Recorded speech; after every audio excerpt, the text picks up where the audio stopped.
안녕하십니까. MBS 초대석의 양승용입니다. 여러분은 나와 가족의 먹거리를 구입할 때 어디서 어떻게 왜 구입하시나요? 한국농촌경제연구원에서는 해마다 우리나라 가구와 개인의 식품 소비 및 외식 형태 그리고 기본 식생활에 대한 식품 소비 행태 조사를 진행하고 있습니다. 먹거리와 관련된 새로운 변화가 발생하고 주변 사람들이 이를 점차 따라하게 되면 이는 하나의 트렌드가 되는데요. 오늘은 한국인의 식품 소비 행태를 바탕으로 현재 식품 소비 트렌드를 짚어보고 2020년의 트렌드를 예상해보는 시간 마련했습니다.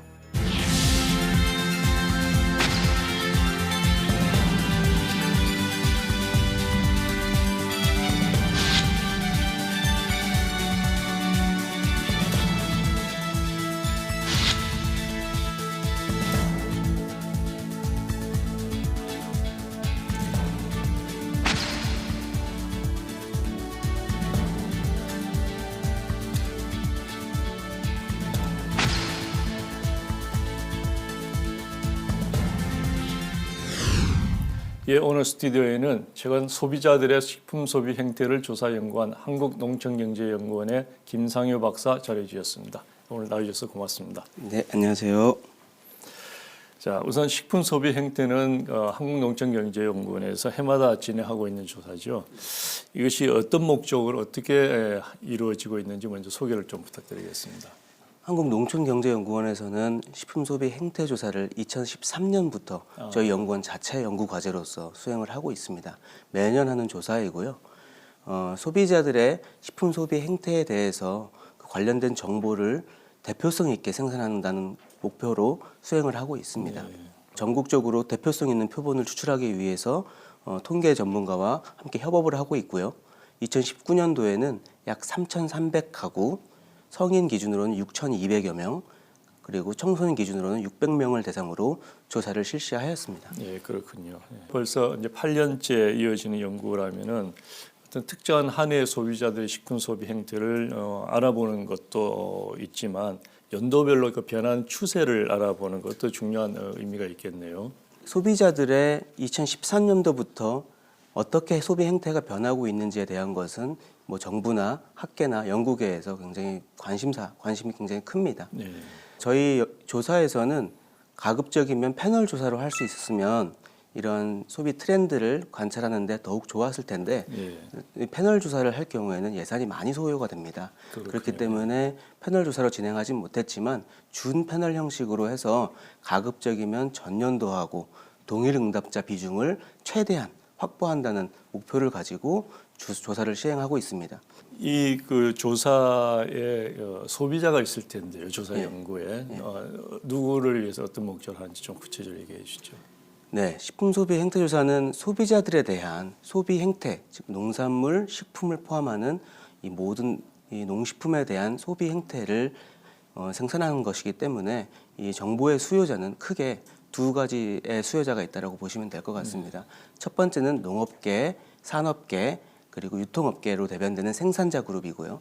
두 번째는 정책 담당자입니다. 그렇군요. 이게 농업계와 식품 산업계가 정보 수요자가 되는 이유를 좀 설명드리겠는데요. 최근에는 뭐 소셜 미디어도 발달이 되고 유통 환경들이 빠르게 변화하면서 소비 행태가 빠르게 변화하고 있습니다. 그렇군요. 그런 상황에서 소비자들의 변화하는 선호나 인식이나 소비 행태를 파악하지 않는다면 시장에서 팔리지 않는 농식품을 생산할 수밖에 없게 되는 그런 상황이 굉장히 확률이 높아집니다. 그렇게 되면 이 시장에서 팔리지 않거나 폐기 처분되거나 재고로 쌓이게 되는 농식품을 생산하게 되면 사회 전반적으로는 후생의 감소로 이어질 수밖에 없기 때문에 이 어떤 자원의 효율적 배분 차원에서 이러한 정보들을 생산해 주는 것은 이 생산자들 그룹에게 굉장히 유용한 정보가 됩니다. 그렇군요. 또한 정책을 만드는 정책 담당자들도 이제는 소비 쪽에서의 흐름, 트렌드, 소비의 변화를 파악하면서 생산 쪽 이 정책을 입안하고 디자인하는데 충분히 활용하고 있는 상황입니다. 자, 우리가 식품 소비는 소득이나 경제 상황 이런 그 경제적 변수도 굉장히 중요하겠지만요. 외부 영향도 꽤 크지 않겠습니까? 네. 그 조사를 진행한 그 최근 몇 년 동안에 중요했던 외부의 변화 어떤 것들이 있을까요? 이 식품 소비를 둘러싼 외부 환경의 변화를 말씀드려야 될 것 같은데요. 크게 경제 여건, 그리고 인구 사회 여건, 그리고 유통 환경의 변화 이렇게 세 가지로 좀 나눠볼 수 있을 것 같습니다. 경제 환경의 변화는 먼저 이 소득의 증가율이 좀 둔화되고 있는 상황이고요. 그렇군요. 그리고 불평등도가 다소 확산된 측면이 소득의 있습니다. 불평등. 예, 그렇습니다. 그리고 주 52시간 근무제가 확대가 되었고요. 최저임금이 또 증가한 부분이 있습니다. 이러한 부분이 식품 소비하고 관련되어서 왜 중요한가 하냐면요. 식품 소비라고 하는 것은 사치제가 아니고 필수제에 가깝습니다. 그래서 불평등도, 소득의 불평등도가 확산이 되면 일정 소득 이상인 그룹에서는 더 이상 식품 소비를 늘리지 않는 특징이 발견이 되는데 소득이 줄어드는 계층에서는 식품 소비를 줄이게 되는 현상들이 발견이 됩니다. 그렇군요. 그렇게 되면 우리나라에서 소비되는 전체 총 식품의 양이 감소할 수 있다라는 문제점이 제기가 되고 있고요. 이러한 부분은 분명히 농업계와 식품 제조업계에 분명히 시사점이 있다라고 생각이 됩니다. 그렇군요. 또 하나 이제 말씀드릴 부분이 인구 사회적인 환경의 변화입니다.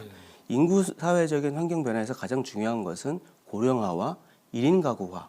고령자들이 많아진다라고 하는 것은 결국 고령자들이 보통 섭취하시는 식품의 양과 관련이 있을 것인데 보통 일반인들보다는 많이 드시지를 못합니다. 그렇죠. 일단 오히려 줄어들 수 있겠네요. 그렇습니다. 식욕도 많이 없으시고요. 이 저작, 이 씹는 능력도 떨어지시고 소화 능력이나 삼킴 능력 등이 떨어지기 때문에 전반적으로 식품 소비량이 40대, 50대보다는 많이 감소합니다. 그렇죠. 또 한 가지가 1인 가구화인데요.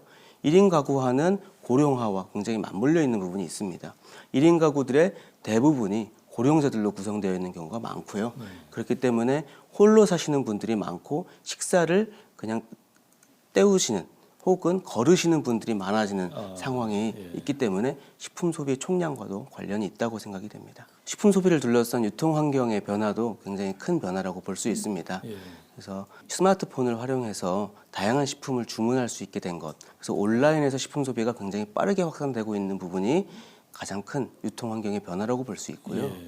또 하나는 수입산 식품이 빠르게 증가하고 있다는 것도 큰 변화라고 볼 수 있겠습니다. 그렇군요. 예, 내용을 보니까 전반적인 이제 식품 구입 행태도 보셨는데 그 분석을 하셨는데 소비자들은 식품을 주로 어디서 구입을 하는가요? 대형 할인점이 아직까지 1등을 유지하고 있는 것은 사실입니다. 그러니까 저희가 조사한 것은 식품의 주 구입 장소가 어디냐 한 군데만 골라달라는 것을 질문한 것이고요. 그 기준으로 봤을 때 약 38% 정도는 대형 할인점에서 식품을 주로 구입한다고 응답을 했습니다. 근데 이 부분이 재미있는 부분인데 2017년하고 2018년을 비교했을 때는 대형 할인점이 비중이 2% 감소했습니다. 그래서 저희가 조사한 이래로 대형 할인점의 비중이 감소한 것은 첫 번째 해였던 것이 2018년도입니다. 2019년도에는 다시 2017년 수준으로 증가한 상황으로 조사가 되었습니다. 그 배경으로는 대형 할인점에서 여러 가지 위기의식을 느끼고 있는 것으로 판단이 되고요. 그래서 할인 행사를 많이 추진을 했고 그리고 대형 할인점의 온라인 쇼핑몰에서도 굉장히 많은 식품의 소비가 있었던 것으로 판단이 됩니다. 그렇군요. 그러니까 대형마트의 판촉 전략과 그리고 온라인화를 통한 그 다변화 이런 것이 주요를 했다 이렇게 볼 수 있겠네요. 그는 아무래도 지금 구입처 간에 서로 경쟁이 굉장히 치열해질 텐데요. 그럼 두 번째 구입처는 어디가 되던가요?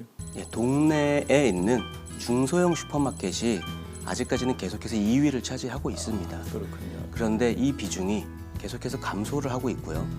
3등을 차지하고 있는 대기업이 운영하는 슈퍼마켓이 있습니다. 그 채널이 지속적으로 증가하고 있어서 조만간 이 2등과 3등이 만나는 지점이 올 것으로 생각이 되고요.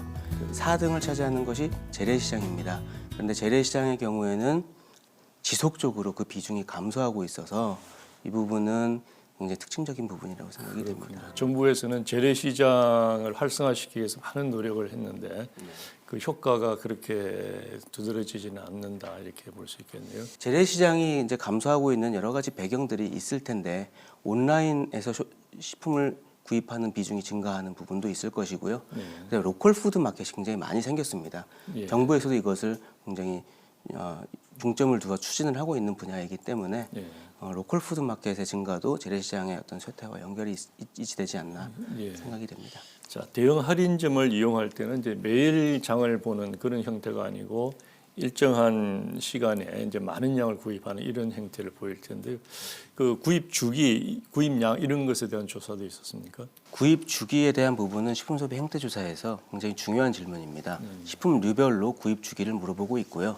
구입 주기는 구입량과도 간접적으로 연결이 되기 때문에 저희가 관심을 갖고 보고 있는 변수입니다. 그렇군요. 구입 주기 전반적인 식품의 구입의 주기는 2019년도에 다소 감소했습니다. 2018년도에 주 1회 이상 구입하는 응답자의 비중이 89%였는데요. 예. 2019년도에는 84%로 약 5%포인트 정도 감소한 것으로 조사가 되었습니다. 구입 주기가 좀 길어졌다 이런 얘기인가요? 그렇습니다. 예. 구입 주기가 더 길어졌고요. 구입 주기가 길어진 만큼 한 번 구입할 때 지출액은 예. 다소 증가한 것으로 조사가 되었습니다. 그렇군요. 2018년도에는 5만 6천 원 정도 예. 1회 구입할 때 지출을 했고요. 객단가라고 하는 것이죠. 예. 그다음 2019년에는 약 6만 원 정도 지출하는 것으로 조사가 되었습니다. 그렇군요. 예.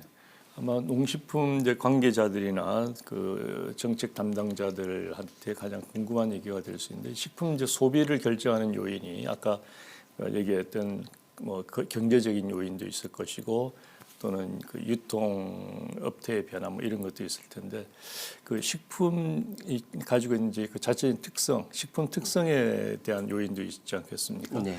그 식품 특성 중요한 요인들이 어떤 것이 있던가요? 소비자들이 식품을 구입할 때 주로 고려하는 요인들을 저희가 물어보고 있습니다. 대체로 맛을 가장 중시하고요. 다음이 품질. 품질은 신선도로 생각해 주시면 될 것 같고요. 예. 다음이 가격이었습니다. 이 1등, 2등, 3등은 대체로 모든 식품류에 대해서 적용이 되고요. 한 가지 채소류에 대해서는 그 신선도로 대변되는 이 품질이 1등을 차지하고 있습니다. 과일의 경우에는 맛이 가장 중요하다고 응답한 비중이 압도적으로 높았기 때문에 예. 과일은 맛이 가장 중요하다라고 봐주시면 되겠고요. 예전에는 식품 안전에 대한 우려가 많이 있었기 때문에 안전성에 대한 부분도 소비자들이 많이 고려하는 요인들이었는데 최근 들어서는 안전성에 대해서는 크게 우려하지 않는 것으로 조사가 되었고요. 또 한 가지 특징적인 부분은 이 편리성에 대한 부분입니다. 구입할 때도 편리해야 되고 조리할 때도 편리한 형태의 이게 신선식품에도 해당되는 이야기입니다.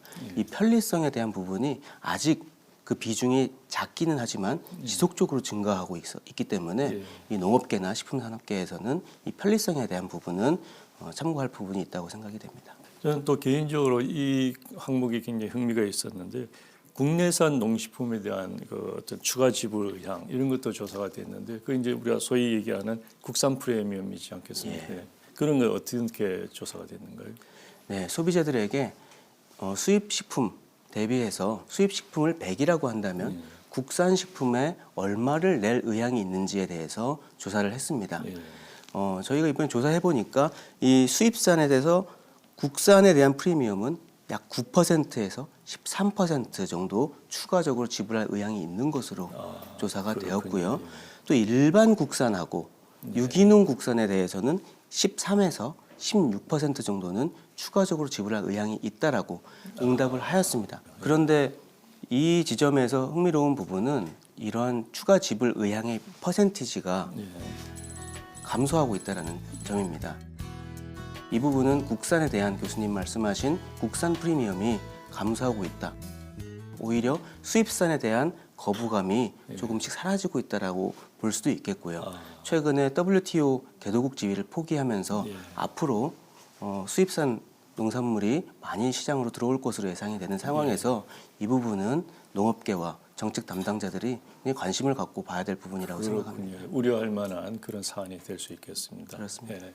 그래서 다시 그 국산 프리미엄을 높이기 위해서는 이제 아까 그 소비자들 중요하게 생각했던 요인들, 맛과 품질, 편의성 이런 것들에 좀 집중을 해서 노력할 필요가 있겠네요. 예, 그럴 것 같습니다.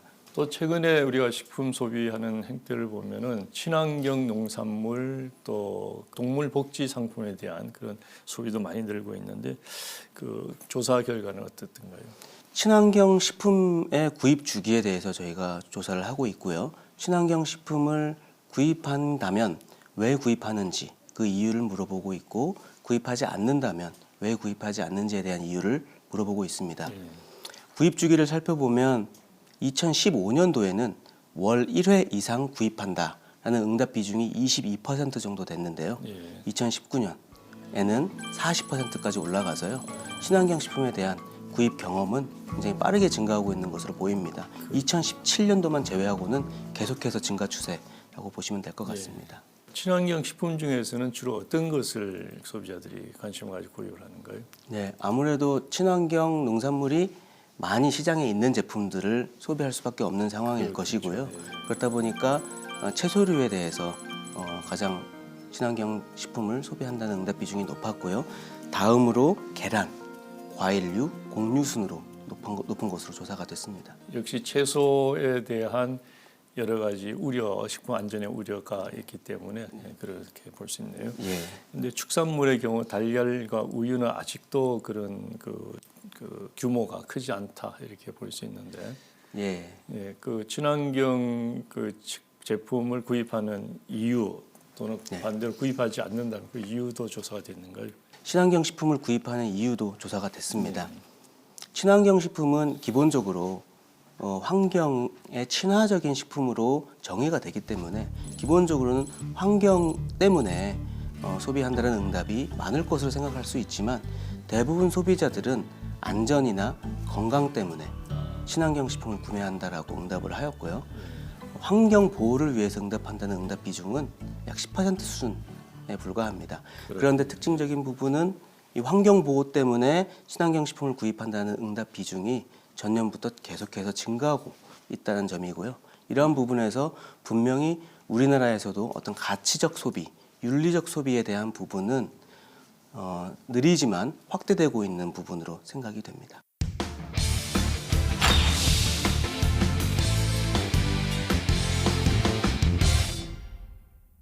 자, 식품을 소비할 때 이제 편의성이 굉장히 중요한 요인으로 지금 등장을 하고 있는데, 최근에 이제 그런 측면에서 가장 그 두드러질 만한 성장세를 보이는 것이 이제 그 가정에 편리하게 대체할 수 있는 소위 HMR이라고 하는 것이죠.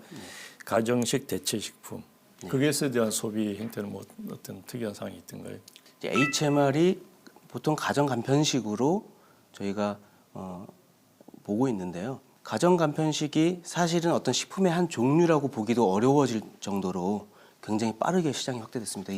이 말은 모든 식품의 간편식화가 되고 있다라는 것을 의미하는 것이고요. 예를 들면 건강기능식품도 섭취하거나 섭취가 편리하게 만들어진 경우는 간편식이라고 볼 수도 있을 것입니다. 그렇기 때문에 이 간편식, HMR을 그렇기 때문에 가정 간편식이라고 해석하는 것보다는 개인적으로는 간편식이다라고 보는 게 더 이제 포괄적인, 가정이든 외식이든 뭐 급식이든 상관없이 또 포괄적인 해석이라고 볼 수 있을 것 같고요. HMR에 대해서도 구입 주기를 물어보고 있습니다. 구입 주기는 2019년까지 지속적으로 짧아져서 HMR에 대한 소비가 굉장히 늘어나고 있구나라는 것을 간접적으로 확인할 수 있고요. 그 외에 이 시장의 규모는 다른 통계 데이터를 통해서 확인할 수 있었는데요. 그 데이터를 통해서 보면 이제 3조 원이 넘는 시장으로 굉장히 크게 성장한 상황입니다. 그러면은 전체 우리가 식품 소비 중에서는 몇 퍼센트 정도 될까요? 3조 원이라고 하는 게 식품 제조업 분야는 약 100조 원 정도 되는 시장이라고 보시면 될 것 같고요. 그중에 3조니까 3% 정도라고 보시면 될 것 같습니다. 농업이 50조 원 미만이기 때문에 그거와 비교하면은 한 6% 정도 비중이라고 보실 수 있을 것 같습니다. 가정식 대체 식품을 구입하는 이유로 당연히 이제 가성비 또는 편리함을 생각할 수 있는데, 또 의외로 맛을 꼽는 소비자들이 많았다고요. 가정 간편식이 2018년도에는 이게 간편식이다 보니까 귀찮아서 이것을 먹는다라는 응답 비중이 1위를 차지했습니다. 그런데 소비자들이 이 HMR이라고 하는 것도 지난 2015년부터 2019년까지 한 5년 정도 계속해서 진화를 해왔고요. 2019년도에 소비자들은 귀찮아서라는 이유보다는 맛과 비용 효율성 이 부분에 대해서 더 중요하게 생각한 것으로 나타났습니다. 비용 효율성은 더 이상 HMR이 비싸면 먹지 않을 수도 있다는 것을 의미하고요. 맛이 없다면 먹지 않을 수도 있다는 것을 의미합니다. 그 맛을 중시하다 보니까 우리나라 식품 기업들에서도 그냥 맛있는 HMR을 생산하기 위해서 노력을 하고 있고요. 가공식품이 아니면 먹을 수 없는, 예를 들면 유명 셰프가 만든 식품을 가공식품화 해가지고 판매하는 제품들도 많이 출시가 되고 있고요.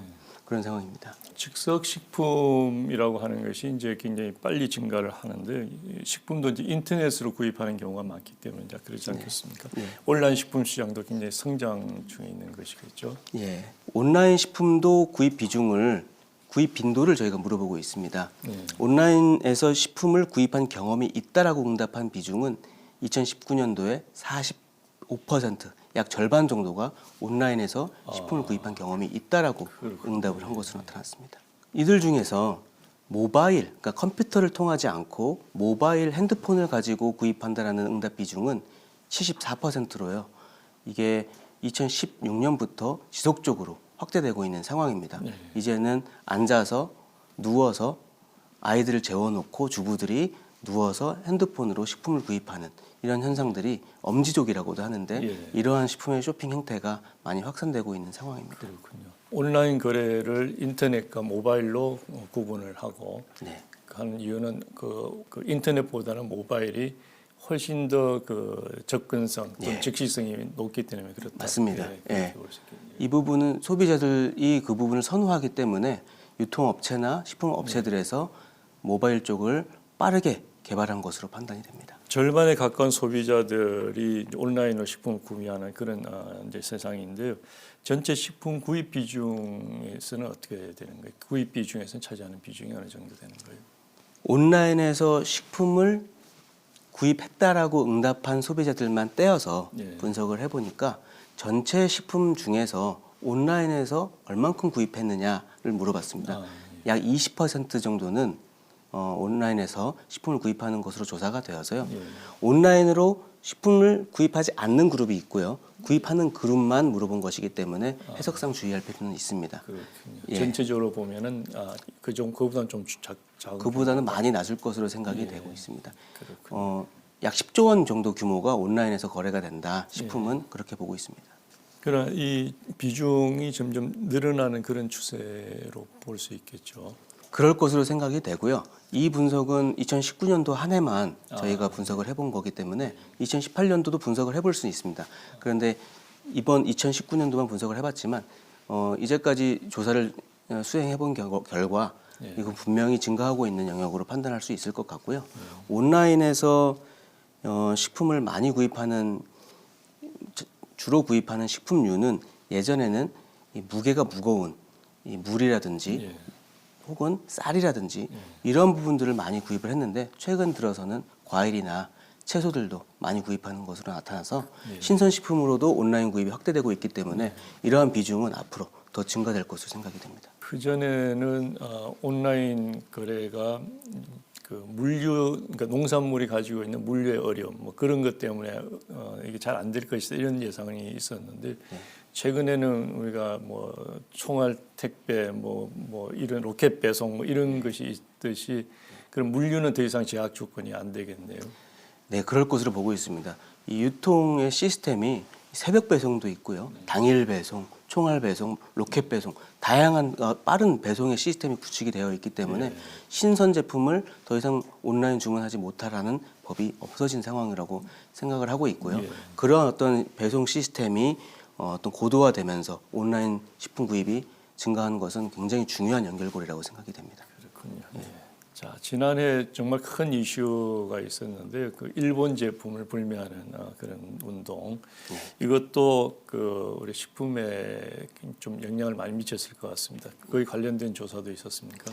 예, 식품 소비 행태 조사의 또 하나의 목적은 어떤 사회적인 이슈나 사건 사고에 대해서 발빠르게 특별 조사를 실시하는 것에 있습니다. 그래서 2019년도에는 일본 제품 불매 운동이 있었기 때문에 이러한 부분에 저희가 좀 발빠르게 대처해서 조사를 수행을 했습니다. 특별조사 이름으로 조사를 수행을 했고요. 일부 언론 보도에서 일본산 뭐 맥주에 대한 소비가 감소하고 수입이 감소하는 부분에 대해서 언급이 있었지만 전반적인 식품의 행태에 어떤 영향이 있었는지 그 영향의 양상은 어떠했는지 이런 부분이 궁금해서 조사를 시행했습니다. 일본산 제품을 구입을 포기한 경험이 있는지 여부를 물어봤습니다. 저희가 조사한 전체 중에서 구입을 포기한 경험이 있는 사람의 비중은 70% 정도가 일본산 제품을 구매를 포기한 경험이 있었습니다. 그렇군요. 그들 중에서 다양한 제품군이 있습니다. 식품 이외에도 의류, 약, 자동차, 여행 등등 다양한 어떤 소비군이 있는데 식품류가 가장 높은 비중으로 소비를 포기한 경험이 있다고 응답을 했습니다. 약 84%가 일본산 식품을 구매를 포기한 경험이 있다라고 응답을 했고요. 2위를 차지한 것이 의류입니다. 59%였고요. 이러한 부분은 아무래도 이 식품이 구입 빈도가 높고 일상생활에서 구입하는 것이고 또 대체품도 많기 때문에 이 불매운동에 참여하기가 상대적으로 쉬웠던 것으로 생각이 되고요. 여행과 같은 부분들은 여행 계획이 있어야 포기하는 것이기 때문에 비중이 다소 낮을 수밖에 없는 특징이 있습니다. 식품은 매일매일 소비하는 것들이기 때문에 이 불매운동에 참여하는 어떤 기회가 많이 있었을 것으로 생각이 됩니다. 혹시 주로 어떤 계층이 그 일본 제품 불매에 참여를 했는지 그런 것도 있습니까? 예, 일단 20, 30대 젊은 계층들이 일본 제품 불매 운동에 많이 참여했고요. 그다음에 식품 소비에 관심이 많은 주부 계층도 굉장히 많은 참여를 했습니다. 그리고 교육 수준이나 소득 수준이 높은 계층은 어떨까? 사실 이 부분이 저희는 연구진에서는 관심이 높았습니다. 사회의 어떤 지도 계층이라고 볼 수도 있는데요. 영향력이 있는 계층입니다. 이 영향력이 있는 계층이 일본 제품 불매 운동에 과연 참여를 했을까? 이 찬반이 양분되어 있었습니다. 참여하지 않았을 것이다. 혹은 아니다, 그들도 활발하게 참여했을 것이다. 이 두 가지 의견이 대립했습니다. 연구진 안에서도. 그런데 실제로 조사를 해보니까 교육 수준이 높고 소득 수준이 높은 계층에서도 일본 제품 불매 운동에 참여를 굉장히 많이 했습니다. 그래서 이들의 영향력이 굉장히 크지 않았을까 하는 생각이 들고요. 젊고 소득 수준이 높고 또 사회적으로 영향력이 있는 그런 쪽에서 불매 운동에 참여가 많았다 이런 것이죠. 예, 또 한 가지가 있는데요. 이 역사에 대한 관심이 높은 소비자 계층이 있습니다. 한일 관계라든지 다양한 이 역사에 대한 관심이 높은 계층은 이 일본 제품 불매 운동에 통계적으로 유의하게 더 많이 참여한 것으로 나타났고요. 스스로가 의협심이 있다라고 평가하는 소비자 계층들도 이러한 일본 제품 불매 운동에 참여를 많이 했습니다. 또한 인구 밀집도가 높은 수도권 지역에서 거주하고 있는 소비자들이 이 일본 제품 불매 운동에 많이 참여했는데 이 부분은 주변에서 일본 식당에 들어가는 것을 눈치 보는 현상들이 벌어지고요. 그러다 보니까 인구 밀집도가 높으면 이러한 효과가 더 심화될 수밖에 없습니다. 그래서 이 인구 밀집도가 높은 수도권에서 왜 이런 현상이 벌어졌을까 궁금했는데 이런 부분 이렇게 설명이 가능할 것 같습니다. 흥미있는 내용이었습니다. 혹시 이 불매 운동이 그 지속적으로 전개가 될까요? 그런 데 대한 조사도 있었습니까? 예, 이 부분이 사실 식품업계라든지 외식업계에서 굉장히 많은 관심을 보인 부분입니다. 수출 규제, 즉 일본이 하고 있는 수출 규제가 끝날 때까지 일본 제품 불매 운동에 참여하겠다라는 응답 비중은 전체 소비자의 49%였고요. 그런데 그 수출 규제가 끝나더라도 그 문제가 해결되더라도 나는 계속해서 일본 제품을 불매하겠다는 응답 비중도 27%. 이 둘을 합치면 굉장히 높은 비중입니다. 예. 그래서 이 부분에서도 굉장히 불매 운동이 장기화될 수 있겠다는 생각이 들었고요.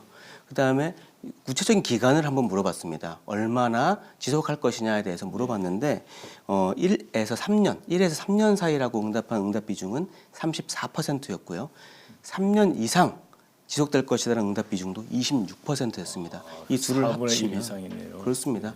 이 둘을 합치면 60%에 도달하기 때문에 1년 이상 지속될 것이라는 응답이 굉장히 많았습니다. 그렇군요. 우리 국민들은 이 문제를 그 역사적 정의 문제로 그렇게 인식을 하고 이것은 일시적인 어떤 경제적인 사건이 아니라 일회성 사건이 아니라 지속적으로 일본한테 역사적인 그 정의를 관철될 때까지 지속하겠다 이런 뜻으로 해석이 가능하겠네요. 예, 맞습니다. 이 부분이 사실 역사 한일 관계에서 촉발된 어떤 불매운동이기 때문에 이제까지의 어떤 불매운동과는 성격이 조금 다릅니다. 이제까지 불매운동은 안전이라든지 어떤 CEO의 도덕성이라든지 이런 부분들 때문에 불매운동이 전개가 됐다라고 한다면 이 부분도 수출 규제가 촉발하긴 했지만 그 기저에 깔려 있는 역사적인 인식, 관계 이런 부분이 깔려 있기 때문에 굉장히 다른 양상을 보일 수도 있다라고 판단이 됩니다.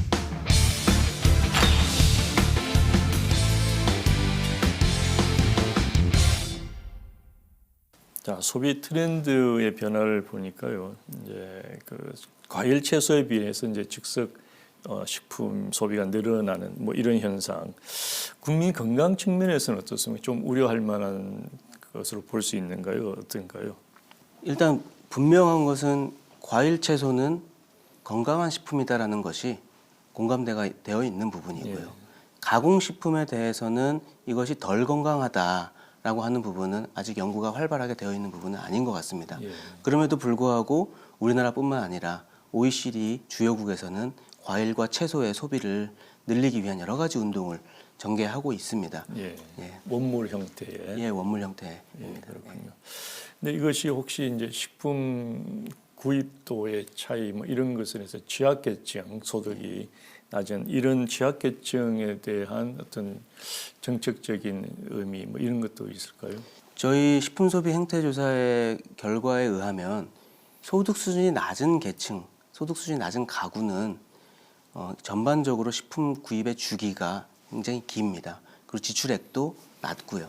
이것이 의미하는 것은 양적인 측면에서 많이 섭취를 못할 수 있다는 것을 의미합니다. 실제로 다른 통계 데이터를 분석해 보면 경제적으로 취약한 계층의 경우에는 식품의 소비가 지출액이 낮기 때문에 양적으로 질적으로 취약하다라고 볼 수 있고요. 이것이 연결되는 부분은 바로 영양 상태와 건강 상태로 연결이 됩니다.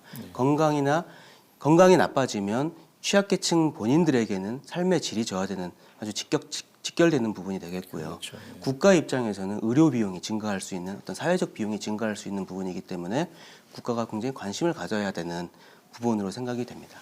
제가 알기로는 이제 미국이나 유럽 등 선진국에서도 이제 이미 많은 연구가 됐고 우리 국내에서도 관련된 연구가 있는 것으로 알고 있는데 이 소득이 낮은 계층일수록 이제 소위 얘기하는 그 패스트푸드 또는 우리가 이제 정크푸드라고 하는 그 영양적으로 불균형되고 에너지가 과다하고 뭐 이런 식품에 대한 소비가 많아져서 그 건강상으로 굉장히 그 악영향을 유발하는 뭐 이런 것이 있다고 보는데 그런 측면에서 우리 정부에서는 이 그 식품 소비의 변화에 대해서 관심 있게 보고 또 정책적으로 좀 배려가 필요하겠다 이렇게 볼 수 있겠네요. 예, 맞습니다. 취약계층이 사용할 수 있는 이 소득이 별로 없기 때문에 정크푸드를 먹을 수밖에 없는 상황이 종종 있는 것으로 판단이 됩니다. 그러한 것이 영향을 미치는 것이 바로 비만도에 영향을 미치는 것으로 보이고요. 이러한 부분은 연구 결과가 굉장히 많이 있습니다. 그래서 이러한 부분에 정부가 관심을 기울일 필요가 있고요. 아까 말씀드렸다시피 향후에 국가적인 어떤 의료 비용, 사회적 질병 비용이 급격하게 증가할 것이기 때문에 이 부분은 선제적으로 정부에서 대응할 필요가 있다라는 생각이 들고요. 이 측면에서 한 가지 반가운 소식은 올해 시범 사업으로 진행이 되는 추진되고 있는 농식품 바우처 지원 제도가 있습니다. 농식품 바우처 지원 제도는 미국의 푸드 스탬프, 지금은 스냅이라고 하는 식품 지원 제도하고 굉장히 유사한 지원 제도입니다. 경제적으로 어려운 가구들에게 신선 농산물을 무상으로 제공하는 것이고요. 이러한 것들을 바우처, 전자카드 형식으로 제공하기 때문에 근처에 있는 식료품점에 가서 신선식품을 구입해서 드실 수 있도록 지원하는 형태입니다. 제가 한 20년 전쯤에 그 농특위의 활동을 잠깐 한 적이 있었는데 지금 하는 농특위 이전의 버전이죠. 그때 그 푸드 스탬프 식품을 구매할 수 있는 그런 정책을 제안을 했었는데 그때 당시에 그 재경부 쪽의 반대가 굉장히 심해서 그걸 관철 못한 그런 기억이 있거든요. 예. 최근에 우리 정부에서는 다시 그 바우처 정책을 다시 추진을 하고 있는 거네요. 예, 그렇습니다. 사실 농식품 바우처 지원 제도는 굉장히 사회적으로 유익한 프로그램이라고 생각이 됩니다. 왜냐하면 농업인들에게는 안정적인 농산물의 수요 기반을 예. 제공하기 때문에 좋고요. 예. 두 번째, 취약계층은 먹을 수 있는 식품을 공급받기 때문에 좋습니다.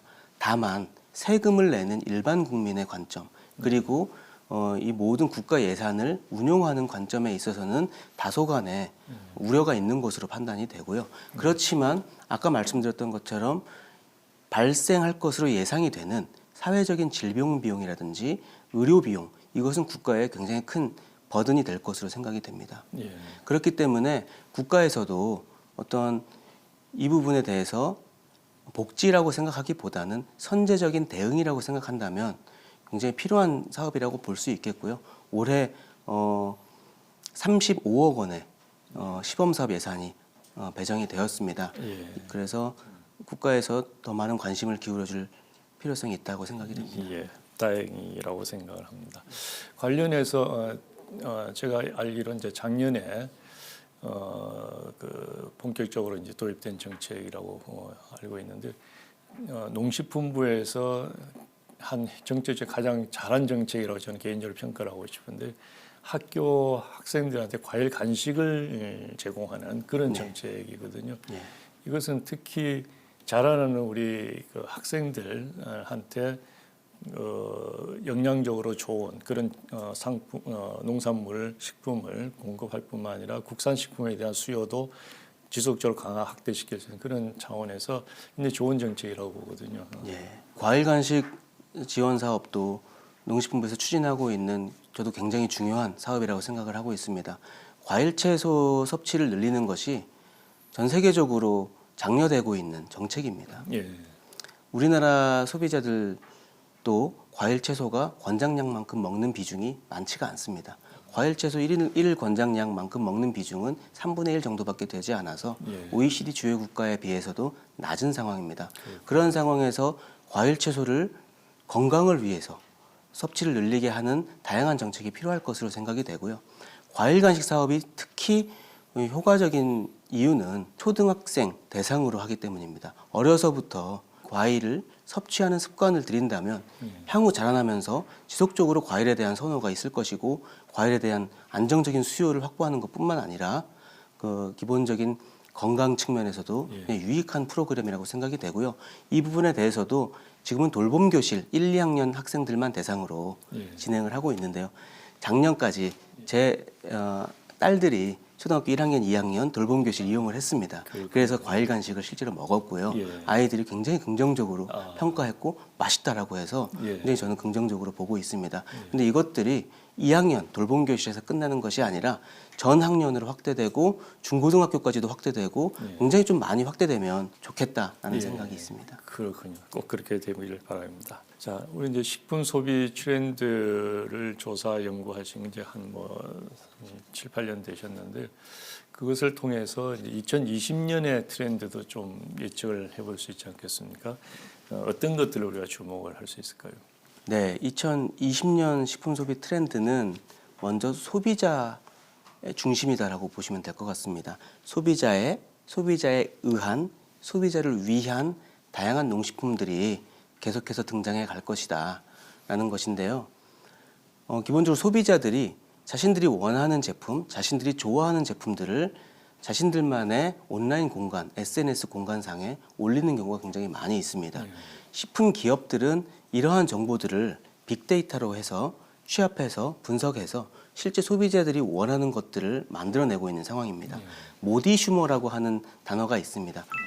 모디파이, 바꾸는 소비자라는 것을 의미하는 것이고요. 소비자들이 원하는 것으로 바꾸어주거나 오히려 소비자들이 사서 스스로 바꾼 것을 오히려 역으로 제품화하는 경우도 굉장히 많이 나타나고 있어서 소비자의 선호를 민감하게 반응하는 식품 기업이 살아남는 시대가 되었다라고 판단이 됩니다. 소비자 중심적인 어떤 농식품 시장이 될 것으로 전망이 됩니다. 두 번째 트렌드는 이 새벽 배송에 대한 부분입니다. 새벽 배송이 빠르게 증가하고 있습니다. 그래서 아침에 새벽 일찍 받아보는 것이 신선한 제품을 받아보기 때문에도 좋고, 그 다음에 아침 일찍 받는 것 때문에 좋다라는 응답이 많이 있었습니다. 그래서 이 부분은 2020년 향후에도 계속해서 확대될 것으로 보고요. 이 부분이 2020년의 식품 소비 트렌드가 될 것으로 보이고 있습니다.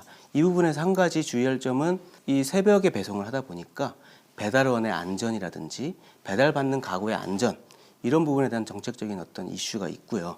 또한 신선을 유지하면서 배달해야 되기 때문에 포장재가 과다한 포장재가 많이 사용되고 있습니다. 그런 부분에 대해서 소비자들도 문제의식을 가지고 있기 때문에 식품 기업에서 다소간의 비용이 추가된다 하더라도 친환경 포장재를 사용하는 것을 고려해 준다면 소비자들도 좋고 환경에도 좋을 것으로 생각이 됩니다. 그러면 이런 식품 소비 트렌드에 맞춰서 소비자는 어떤 소비를 보일 것으로 예상을 하시는가요? 소비자들은 올해는 윤리적 소비가 두드러지게 확대되지 않을까 하는 조심스러운 전망을 좀 해보겠는데요. 윤리적 소비라고 하는 것이 기본적으로는 소비자들은 자신의 소득과 식품의 가격과 식품의 수량을 보고 소비의 결정을 하게 됩니다. 기본적인 그렇게 결정하는 것이 경제학의 기본 논리입니다. 그런데 이 경제학의 기본 논리를 깨는 부분이 하나 있는데 가치 소비에 대한 부분입니다. 자신들이 가치 있게 판단하는 분야에 대해서는 효용을 증가해 준다 하더라도 소비를 하지 않을 수 있고요. 효용을 감소시킨다 하더라도 소비를 증가시킬 수 있는 부분이 있습니다. 예를 들면 갑질 기업에 대해서는 아무리 나한테 효용을 준다 하더라도 소비하지 않는 경우가 있고요. 그렇죠. 윤리적 기업들에 대해서는 나에게 최선의 선택은 아니지만 사서 먹게 되는 경우들이 많이 있습니다. 이러한 부분을 저희는 가치 소비 혹은 윤리적 소비라고 보는데요. 2015년부터 작년까지는 소폭씩 상승하는 어떤 트렌드라고 보여졌는데 2020년부터는 이 부분이 좀 더 강화되는 트렌드가 되지 않을까 하는 생각이 들고요. 친환경 농산물에 대한 소비도 늘어날 것이고요. 친환경 포장재에 대한 요구사항도 있을 것으로 생각이 됩니다. 그다음 외식업에서는 스타벅스에서 했던 것처럼 친환경 빨대 이런 부분들이 분명히 도입이 많이 될 것으로 판단이 되고 있습니다. 두 번째 소비자들의 모습은 여전히 건강지향적인 행태를 보일 것이다라는 부분입니다. 소비자들은 여전히 매년 건강 히트 상품들이 나왔는데요. 2020년도에도 매년 나왔던 그런 건강 히트 상품들이 또 하나가 등장할 것으로 생각이 됩니다. 그것이 뭔지는 잘 모르겠지만 분명히 소비자들은 건강을 중요하게 생각하기 때문에 건강지향적인 소비 트렌드가 이어갈 것이다라고 생각이 됩니다. 그런 측면에서 신선 편의식품 같은 제품들은 굉장히 소비가 늘어날 것으로 생각이 됩니다. 샐러드라든지 컵과일이라든지 더 이상 이것들이 간식이 아니라 한 끼 끼니를 때울 수 있는 제품으로도 성장할 수 있을 것으로 생각이 되고요. 이러한 간편한 과일 채소들이 소비가 늘어날 것으로 생각이 됩니다. 세 번째가 이 앰비슈머라는 단어인데요. 조금 모호한 양면적인 소비자라는 의미를 가지고 있습니다. 소비자들이 건강을 추구하면서도 또한 맛을 되게 중시하기 때문에 점심에는 살을 빼기 위해서 샐러드를 먹고 저녁에는 마라탕에 소주를 먹고 이런 식으로 굉장히 양면적인 행태를 많이 보이는 것이 소비자들 최근의 트렌드로 많이 관찰이 되고 있습니다. 소비자들이 이런 양면적인 트렌드가 좀 더 확산이 될 것으로 전망이 됩니다. 자, 오늘 흥미있는 얘기를 듣다 보니까 2020년의 조사에서는 또 어떤 특별한 트렌드 현상이 나타날지 벌써부터 궁금해지는데요. 앞으로도 그 조사 연구는 계속 진행이 되겠죠. 예, 2020년도에도 식품소비 행태조사는 진행이 될 것이고요. 2월 달에 저희 연구원에서 모집하고 있는 식품소비 모니터링단 약 30여 명을 저희가 모집을 합니다. 그러면 이 모니터링단이 하는 역할은 8개월 동안 매월 구입하고 있는 식품의 시장 현황에 대해서 보고서를 작성해서 제출을 하면 30명이 8개씩 제출하면 240개의 보고서가 모입니다. 저희가 그 240개의 보고서를 연구진에서 분석을 하고 활용해서 이 식품소비 모니터의 트렌드를 파악하는 데 활용을 하고 있습니다. 또한 이들과 함께 이 포커스 그룹 인터뷰라고 해서 1년에 2번 모여서 또 인터뷰를 해서 식품소비 트렌드를 정성적으로 추적하고 있습니다. 2월 달에 모집이 시작이 되고요. 6월부터 11월까지는 식품 소비 행태 조사를 활용한 예. 논문 경진 대회가 예. 있습니다. 예. 그래서 그 사이에 논문을 저희가 받고 있고요. 예. 12월 달에 결과 발표 대회가 있어서 매년 결과 발표 대회가 진행이 되고 있습니다. 그렇군요. 네. 금년에도 아주 활발한 활동이 예상이 되겠습니다. 자, 2019년 식품 소비 행태를 통해서 또 과거에 축적된 자료를 통해서 우리 농업계와 또 정책을 담당하시는 분들께 뭐 하시고 싶은 얘기가 있으면 말씀해 주시죠. 먼저 이 농업계와 식품 산업, 이 생산과 공급을 담당하는 사이드에는 사실은 변화하는 식품 소비자들의 이 트렌드를 면밀하게 관찰하셔야 된다는 필요성을 말씀드리고 싶습니다. 소비자들이 어떻게 반응하는지를 파악하지 않고서는 소비자들 만족시킬 수 있는 제품을 생산하기가 굉장히 어려울 것으로 생각이 되고요.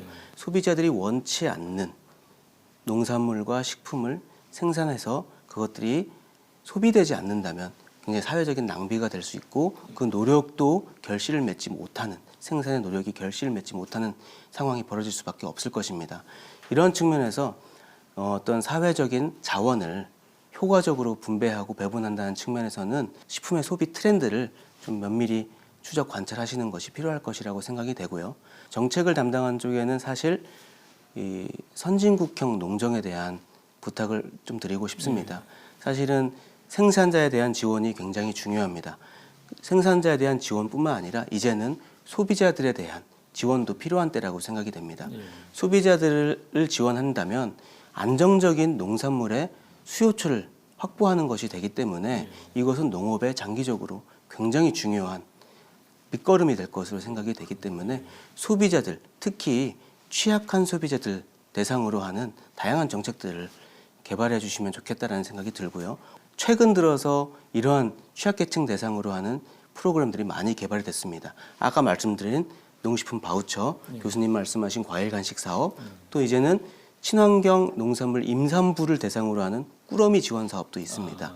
이러한 다양한 사업들이 새롭게 추진되고 있기 때문에 이런 것들을 하나로 모아서 정말 이 소비자들을 지원하는 사업들이 많이 활성화되면 좋겠다. 농업에도 좋을 것이다. 라는 말씀 좀 드리고 싶습니다. 예, 잘 알겠습니다.